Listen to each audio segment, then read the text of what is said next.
ਪਾਕਿਸਤਾਨ 'ਚ ਪੰਜਾਬੀ ਕੌਮਪ੍ਰਸਤਾਂ ਦੇ ਸਭ ਤੋਂ ਵੱਡੇ ਨੈਟਵਰਕ ਪੰਜਾਬੀ ਨੈਸ਼ਨਲਿਸਟ ਫੋਰਮ ਵੱਲੋਂ ਜੀ ਆਇਆਂ ਨੂੰ। ਪੰਜਾਬੀ ਕੌਮ ਨੂੰ ਕੌਮ ਪ੍ਰਸਤੀ ਲਈ ਸਿਆਸਤ ਕਿਉਂ ਕਰਨੀ ਪੈਂਦੀ ਹੈ?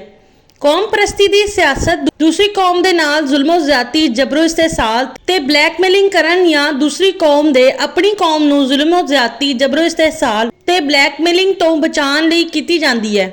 ਪਾਕਿਸਤਾਨ ਦੀ 60% ਆਬਾਦੀ ਪੰਜਾਬੀ ਹੈ।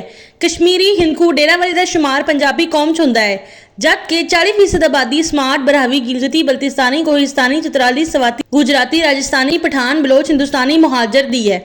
ਸਮਾਰਟ, ਬਰਾਹਵੀ, ਗਿਲਗਿਤੀ, ਬਲਤਿਸਤਾਨੀ, ਕੋਹਿਸਤਾਨੀ, ਚਤਰਾਲੀ, ਸਵਾਤੀ, ਗੁਜਰਾਤੀ, ਰਾਜਸਥਾਨੀ ਦੇ ਨਾਲ ਪੰਜਾਬੀ ਕੌਮ ਦੇ ਮਰਾਸਮ ਠੀਕ ਹੈ, ਲੇਕਿਨ ਪੰਜਾਬੀ ਕੌਮ ਦੇ ਪਠਾਨ, ਬਲੋਚ, ਹਿੰਦੁਸਤਾਨੀ, ਮੁਹਾਜਰ ਤੇ ਜਨੂਬੀ ਪੰਜਾਬ ਤੇ ਦੀਹੀ ਸਿੰਧ ਦੇ ਅਰਬੀ ਨਜ਼ਾਰਾ ਦੇ ਨਾਲ ਤਾਲੁਕਾਤ ਠੀਕ ਨਹੀਂ ਹੈ।